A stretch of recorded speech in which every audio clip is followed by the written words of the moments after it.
Welcome back, you ARES operators. I've been spending the last several days trying to get the HX1001 Hi-Capa to work to its potential, and I believe I finally got there after messing around for the last several days. As you know from the last video, I changed out the bucking to a red APX red bucking. However, once I played my first few skirmish games with it, it didn't quite work out very well because it was over hopping. A lot of it is I just believe I need to adjust the hop up arm a little bit more, and it'll work. But I just decided to grab all my Wii stock parts and try to make something out of this thing to work. Now, I had two setups I got to play with at my local indoor field. The first setup is what I call kind of the Wii TM spec option that you can use. What this barrel is? It's a Wii 605 TM spec barrel. What it means is that the inner barrel mouth is a little bit bigger. That's normally how most TM GBBs are. But however, you've been using Wii's a lot lately. The Wii, and especially the Wii NG3 systems and the newer Wii's, have a smaller mouth area, and it does make a difference on what type of bucking you use.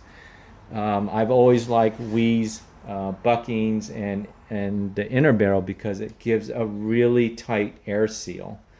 However, sometimes you encounter just trying to adjust it just to make it shoot hard and accurate becomes a real challenge. So going back to the first option, what I did was I grabbed a Wii 605 brass barrel TM spec with a maple leaf bucking. These work with TM Hi-Capas also. It's a 70 degree. And I got it to work and shoot pretty accurately at 100 and roughly 18 psi pressure. I was getting about probably about 301 FPS, which isn't bad. It's very skirmishable to be playing with 25 gram BBs at that level. But what was interesting was actually the groupings. Actually, I gave you the guys the wrong one. I shot at least 10 pieces of papers of these, 5 shots each. And with the Wii TM spec option with the 605 barrel, I was getting roughly 1.5 inch groups consistently, with maybe a small little flyer that would go out to 3.5 to 4 inches. And that's the very first option. I played with that in my indoor field, and it did quite well, actually. I really enjoyed playing at that level. But knowing myself is I know how Wii's NG3 system has a lot of potential. If you really know how to adjust the hop-up arm, you can get some really good results. So I spent another couple of days looking at the Wii NG3 system, and what I did was I bought a 603 hop-up unit, NG3 hop-up unit from Evike, and those particular ones come standard almost on almost all the new Wii Hi-Capas. And that one's a 603 tight bore barrel. And what I did was I adjusted the hop-up arm and got some pretty good results with it. And testing at 50 feet, same with the other one.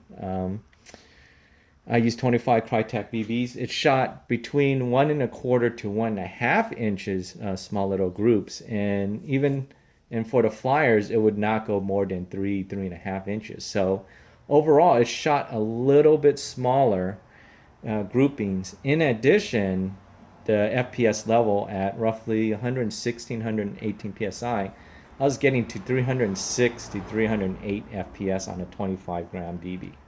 So not only it gave better groupings and a little bit better bit, and also got a little bit better power out of it. So to sum it up, it's pretty much what I'm showing you is just using all Wii components. And out of the box, the HX1001 has a lot of potential to being a really good pistol, especially a Hi-Capa and being super accurate. And these types of groupings that I'm getting with just using Wii components and maybe with a maple leaf pucking for the TM spec option, that you can get some pretty good groupings with this pistol for a really cheap price. I mean, $150 for the pistol itself, and maybe a Wii NG3 hop-up unit will cost you another 25. I mean, $175 you'd be pretty much paying for a stock TM 5.1. However, my results are only based on using a regulated HPA system. So your experience might vary a little bit using green gas.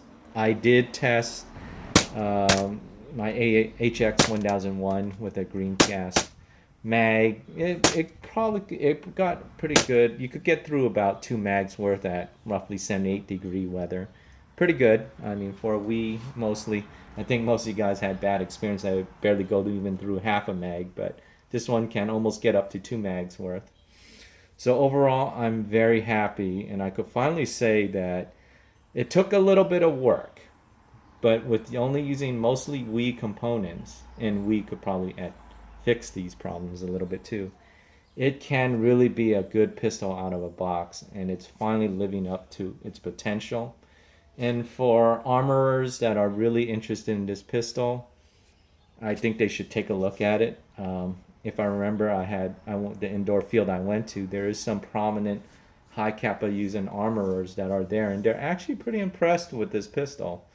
So I think it has a lot of great potential. I love it. I'm actually going to use this as my primary Hi-Capa pistol now. Before it used to be the Wii G17 split slide, but now this is my favorite one, and it shoots lights out. So there you guys go.